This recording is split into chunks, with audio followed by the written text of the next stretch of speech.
Halo teman-teman semuanya, di sini saya dan teman-teman saya akan menjelaskan implementasi kurikulum Merdeka. Nah, oke teman-teman, sebelumnya perkenalkan aku Anggini Nuraini.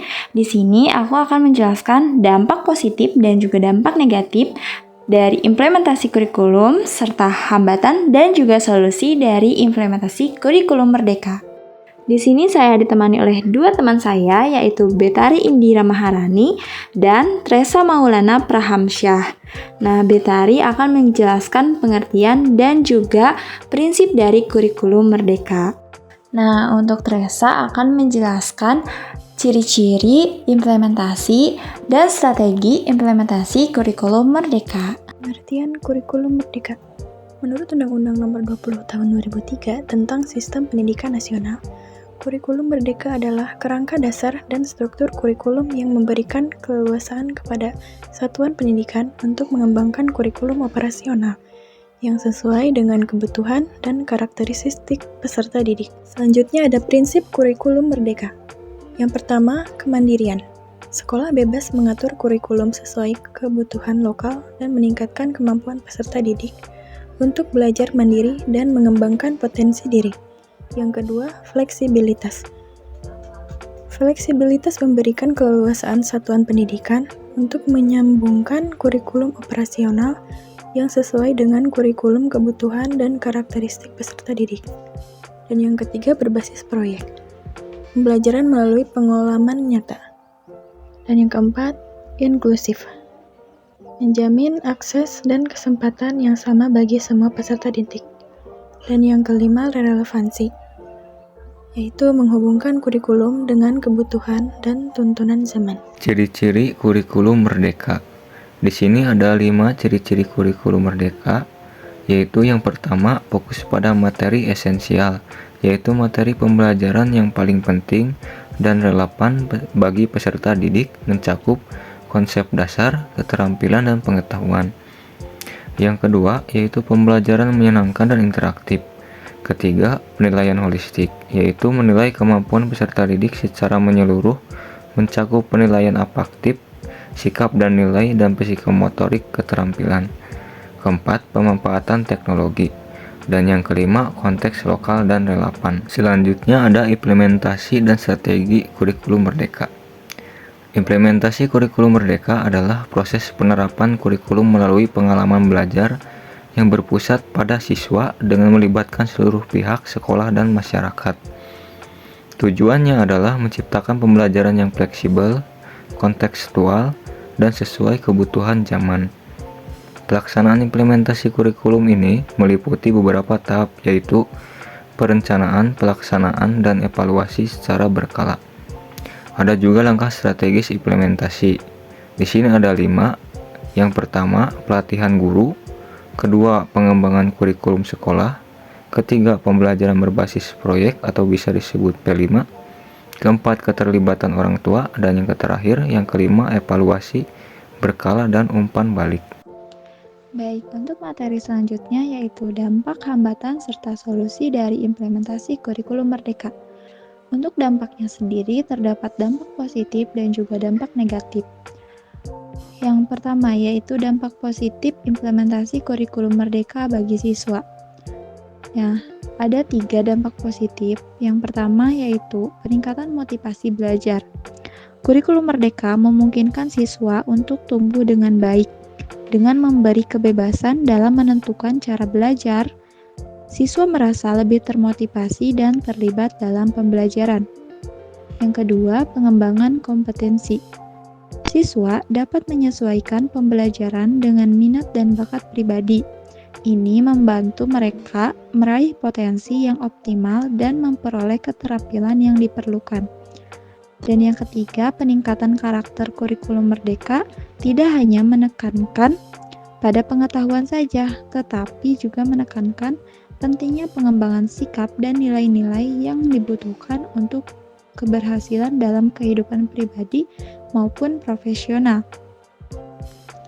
Oke, selanjutnya yaitu dampak negatif dari implementasi kurikulum Merdeka. Meskipun kurikulum merdeka ini membawa banyak dampak positif seperti pembelajaran yang lebih fleksibel dan berpusat pada peserta didik, tetapi ada juga dampak negatifnya loh. Yang pertama yaitu ketidakjelasan pemahaman materi. Jadi siswa cenderung lebih fokus pada pelajaran yang disukainya dan mengabaikan materi atau pelajaran yang lebih penting karena tidak disukai oleh siswa tersebut. Yang kedua yaitu ketersediaan sumber daya yang tidak merata. Tidak semua sekolah memiliki fasilitas belajar yang memadai, seperti sekolah yang di daerah terpencil mengalami keterbatasan teknologi dan dana, sehingga guru tidak mendapatkan pelatihan yang cukup. Yang ketiga yaitu pembagian waktu yang tidak seimbang.